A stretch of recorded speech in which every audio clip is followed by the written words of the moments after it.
The greatest shift in leadership isn't about what we build, it is about what we are willing to heal. Now, too often, success gets measured by, listeners' titles, revenues, salaries, and applause.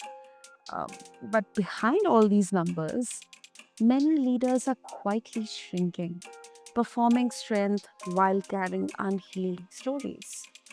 Welcome back, listeners, to today's episode on the BizBlend podcast. I'm your host, Sana, as always, and I'm joined by John Taylor McEntire, a leadership strategist, international speaker, and creator of the Sync method. Now, his journey from outward success to inner alignment challenges us to ask this very vital question: what does it really mean to thrive, not just succeed? So, let's quickly dive in to get the answers. And, John, welcome to the show. And I'm really, really excited for this conversation with you. Thank you so much, Sana. I'm really glad to be here at BizBlend. It's a great podcast. Thank you. Thank you, John, for your kind words. And, before trying to understand, success and purpose, um, at what was there any particular moment or any series of events that made you question this entire structure of just measuring success externally and not focusing on what's your purpose, or are you actually aligned with what you're doing? Very good questions. Mhm. So, what what I would like to say is that success comes in different shapes and sizes, and Okay. I think that everybody has an opportunity to see success along the way, but Mhm. sometimes the success that we're looking at is um, is really outward success. It's what people perceive of us rather than Mhm. what's going on inside. And so um, I didn't realize this until you know a short time ago that Mhm. that past trauma, childhood trauma, was really affecting me. And Okay. uh, as I was going through my 35-year career, working for Mhm. lots of different types of organizations, it was very easy for me to climb the ladder. And Mhm. what I mean by that is that as a person who became a perfectionist and a people pleaser, um, Okay. and what I figured out later, somebody who didn't really esteem themselves very highly, um, Hmm. it it made it very easy for me to, as long as I knew what my boss or my boss's boss needed or wanted, from me, then Mhm. I would perform really well. And so performance was really a matter of, you know, going to the nth degree, uh, Yeah. perfectionist tendency, um, Mhm. to make sure that I'm doing my job the best that I can to make others shine. And um, what what I didn't know was that there's this difference between performing success and embodying purpose. So there wasn't a lot of purpose in regards to those types of activities, although it did help me climb the ladder. It did help me get earn more money to take care of my family, those types of things. But the the embodying purpose, that wasn't my purpose. That was somebody else's purpose, and that's what I had to find out. So as I climbed up the ladder in all these different organizations around the world, Mhm. and very types of organizations, um, when I came to a point where I was putting together my coaching, my consulting business, Mutual Mhm. Prosperity, I was kind of feeling blocks and things in the way, and I was trying to figure out what was that. And Mhm. this was when I was really trying to find that inner purpose. And I realized that um, actually through a dream some time ago, that I had had, some traumatic experiences when I was 2.5, when I was 5, when I was 6, when I was 9, when I was 11. And all these different things had shaped me to become who I am, and Mm, and I needed to let some of that go to be able to climb to the next level, and that was to be mm, a leader of myself and a leader of although I had been leading others, mhm. of being able to lead with more authenticity was Absolutely. important. Absolutely. That you felt that hollowness. And John, do you think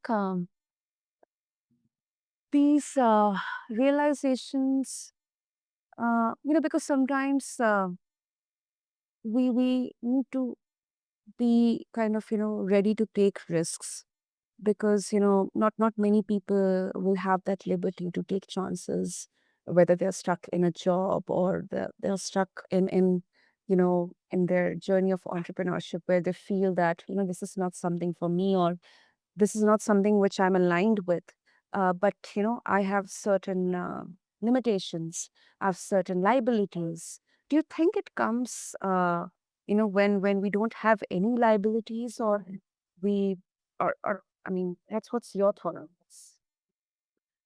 So, a very good question, and I there's not that there's never gonna be a place where there's no liabilities. It's just a matter of how we look at those things in ourselves. Mm, So, what I've learned over the last years, having had, professional coaches myself, over the course of my career, and especially the last, 4 to 5 years, as I've been mm, putting together my own business, my own methodology and such, it was actually looking at those places where, I was weak or the weakest, and trying to figure out how I fill in those blanks. So, mhm. I'm an avid reader, and, I have 2 dogs. They're Salukis. It's like a greyhound, but they Wow. need lots of walking. And so I walk with them about an hour each day, and I'm constantly Wow. listening to audiobooks. And so Oh. I'm able to read about 50 to 60 audiobooks a year. And Mm, wow. and Okay. and so that what I found is that um I'll finish one book, and then Uh-huh. I'll go to another book, but because audiobooks is the way it is and the algorithm, it it Yeah. it ends up choosing the next book that I need. Exactly. And True. it's interesting to be able to see yourself from the perspective of some other author, who has gone through similar experiences Mm, that we have. And that's how we learn from each other. My view of the world is that, each one of us is a piece of the puzzle of life, and mhm, that means that we're a piece of the puzzle of our families, but we're also the piece of the puzzle of the organizations that we work with. And, in order for that piece to fit in naturally within the other puzzle pieces to make a beautiful picture, we need to, as leaders, be able to offer those people who work under us, um, some margin around that puzzle piece. So you don't just give them a puzzle piece the size of what you want them to do, but you need to put leeway in there because they're going to be coming with more than just that aspect. And so if you allow them to put in more of themselves in this extra space, this margin that you've created, then mhm, it's able to dovetail with the others more um ingeniously, and everybody's going to be pulling everything out. So part of the sync mhm, method is a leader needs to be able to inspire, empower, and help their team to thrive. And so when you look at that from the leader, the first thing that you need to be doing, and I'll let me just talk about sync for just a minute. Sync is SYNC. yeah, sure. Synchronize yourself naturally within your community. And so that yourself part is actually the middle portion of puzzle pieces that create this pyramid, um, and of the sync method. and we need to work on ourselves before we can work on anybody else. And so that's where it's important um, to recognize where our strengths and our weaknesses are. You know, of course, allow the strengths to continue to be strong, but not in a but in a humble way, okay? Not in some proud way. Mm. And then to work with those things that we're deficient in and trying to make those things happen. And that's where we're able to rise up to the occasion and start embodying purpose. We can then understand what our piece of the puzzle of life is supposed to be. Mm. Uh, yeah, that's very powerful, actually, John. It's very powerful. Now, I would like to, revisit back to that unhealed trauma that you mentioned in the beginning. Now, Mhm. um, why do you think these patterns or these this category of discussion, the as people would call it, more towards the softer aspects, the more human aspects, actually, why do they go so unnoticed in business culture? Is it because of the rigidity, or the fact that business is all about profit and numbers, and yeah, anything is fair in business? Yeah. I it's a very provocative question. And Okay. it takes a lot of, I think, of unwrapping to help us understand it a little bit more. Every culture has um has this need to uh show people in a certain mode. So in in the East, Eastern cultures, there's Hmm. this hierarchy in regards to there's the master, or the sensei, the person who is above you, who's training you, who you speak respectfully to. So this gets us into how education is different from the Yeah. and the West. And so when you're talking with a master or with your sensei, um, with a guru, you're absorbing what they're saying and what they're presenting to you, but you're not Mhm. necessarily questioning,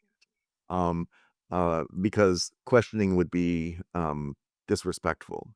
In the West, when it comes to education, especially in Mm. the United States, people are Yeah. expected to ask questions and be provocative, and sometimes Mm. it gets out of hand. And so there's a balance between these two, Yeah. where there you need to be able to allow people a little bit more freedom than maybe the Eastern philosophies showcase, but you don't want it to be arrogant in the way that the Western philosophies do. So I think about like the British royal family. Um, they are always stoic, and when you Mm. think about Queen Elizabeth, somebody who had so many decades of leadership responsibility in the world, and Mhm. she just exuded this high level of respect and restraint, and Yeah. um, and that we don't see very much Yeah. anymore. And I think Yeah. that there's something about that where, um, because she came across as such, I mean, she was very respected to be this monarch and everything, but but she did have some human side to her too that came out, you know, Mm. or towards her later years. And so there's this melding of both, um, the public persona and the inside turmoil. And I would imagine that she had turmoil just like anybody else. Mm. Yeah. Yeah. Of You course. know, because of all the different things that she experienced in her life and having to take on a sovereign, role, at such a young age, but doing it with such maturity. Mm. Yeah, that's a really great example. Really great example. Um, and do you think, John, that vulnerability is a risk in leadership? Because let's just say that Right now, the markets are super competitive. We have so much rapid advancements in technology. We have uncertainty. Companies that don't thrive in the change, they just vanish. I mean, we have seen a lot of examples out there. So, doesn't showing too much of yourself risk losing authority or credibility with your team or investors or the stakeholders?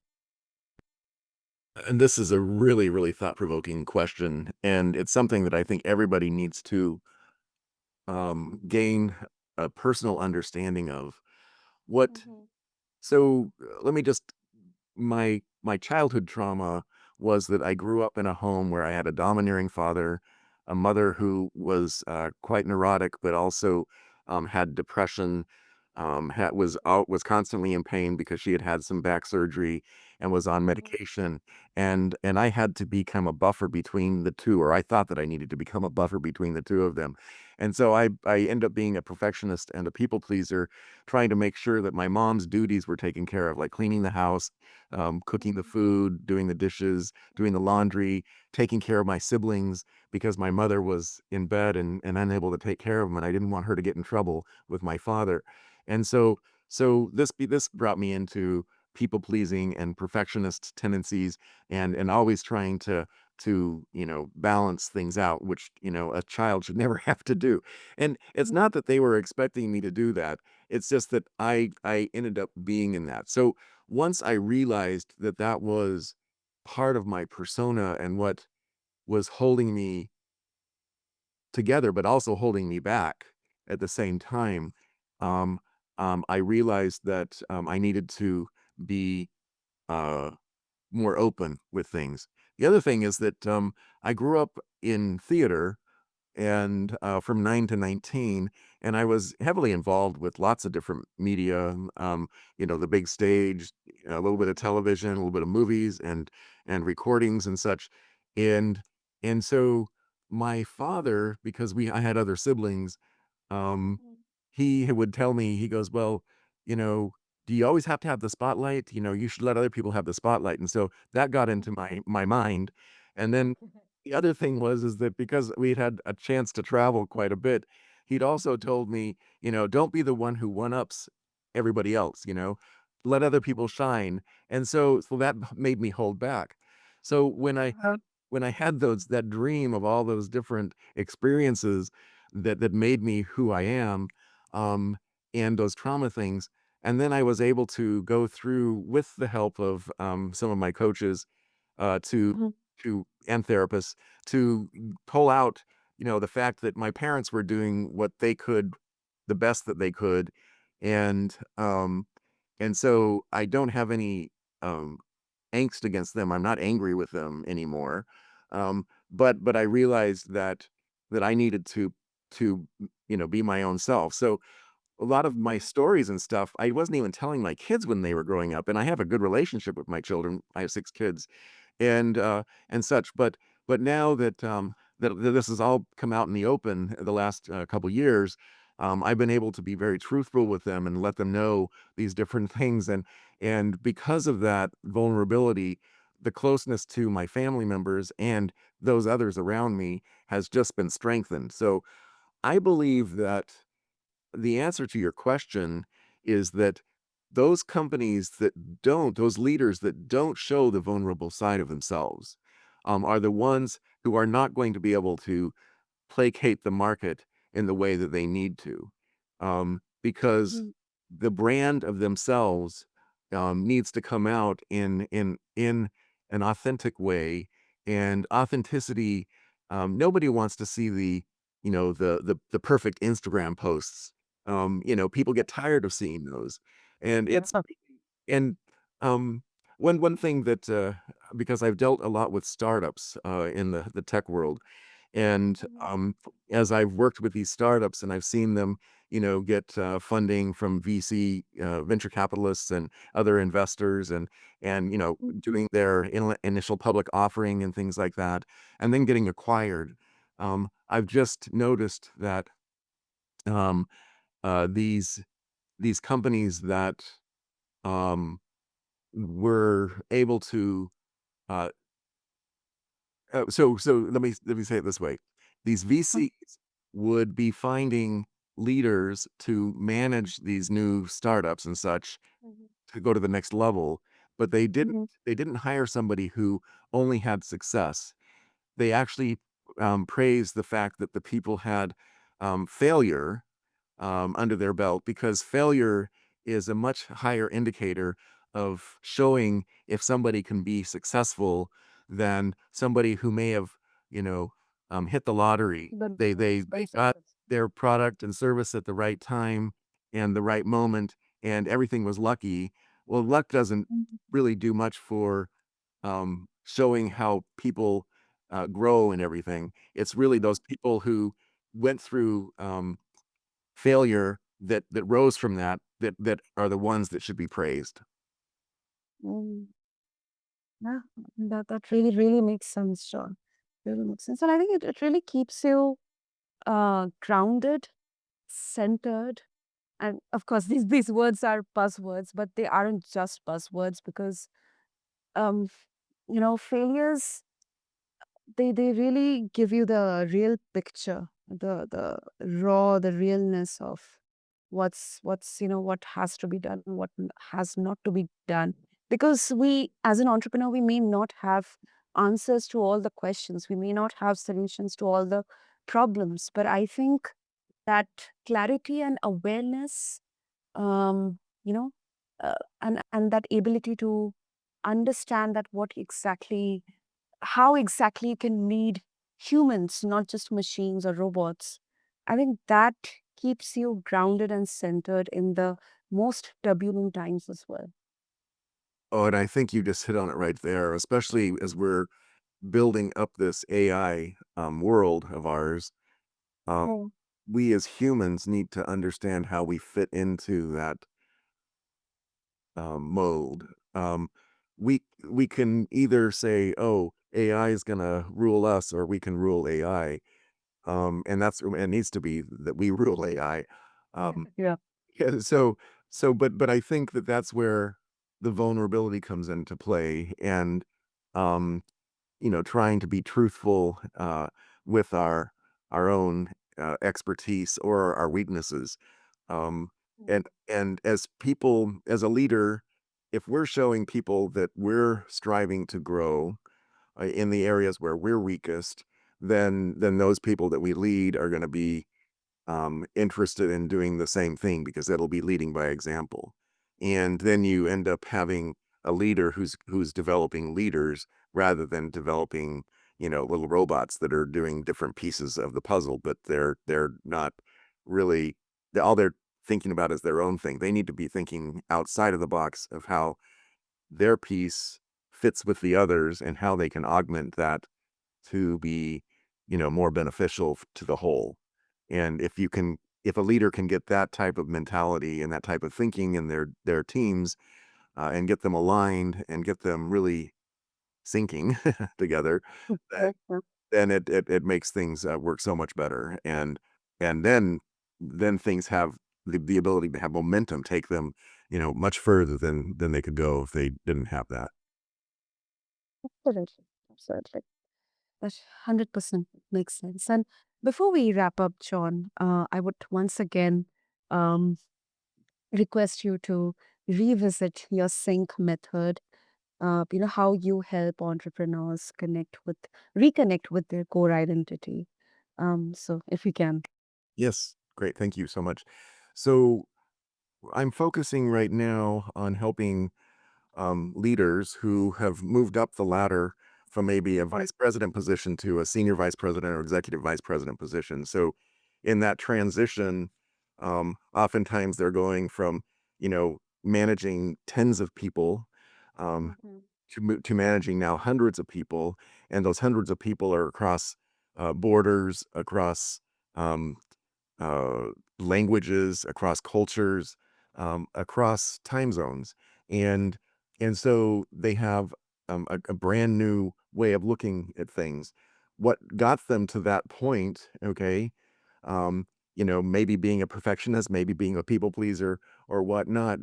what got them to that point is not gonna keep them where they're at. They need to grow, in order to get there. So I help them understand, where, those holes are that need to be those gaps that need to be filled, and Mhm. that's through the sync method. So the synchronized part is really how do you align with your team is using Japanese consensus building techniques as well as making sure that language is understood across the board. So I have a language alignment matrix that I help people go through, a cultural alignment matrix.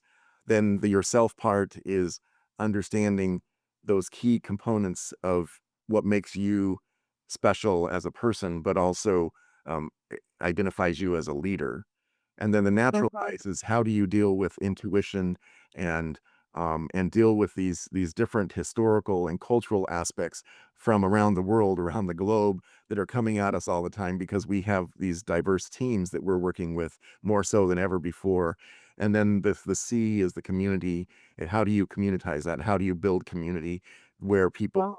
are growing and healing? And so this is really trying to help the leader understand how to gain that buy-in that comes from them allowing people to be involved with creating the mission and the vision and going Mhm. forward. Really interesting, John. Very interesting. So, of course, if our listeners, especially all the entrepreneurs and founders, in fact, business owners as well, who are listening to this, and they would like to connect with you and explore more about Sync method, and they would also like to share their thoughts, what would be the best way? So I'm very active on LinkedIn. It's John Taylor McEntire.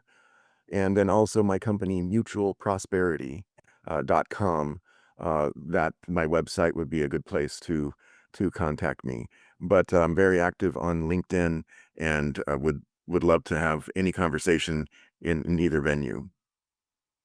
Super. I'll make sure to have all the links and details in the show notes for our listeners. And John, um, thank you. I mean, it's not often, very common that that on a business podcast that someone is so candid and openly sharing their not only highs but lows. They're showing their human side, and I really appreciate that you shared your story, reminding us that what sustains us isn't the grind, but the rhythm we choose to live by. So thank you so much.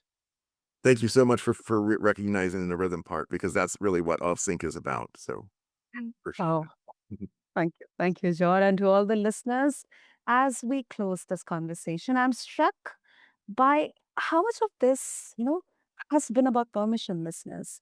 Permission for leaders to stop performing, to pause, to realign. And, maybe the question isn't how do I do more, but how do I do it from a place that feels true, that feels aligned. Because in the end, thriving isn't just about what we build, it is about who we become while building it. Until then, this is the BizBlend podcast, and I have been your host, Sada. Thank you.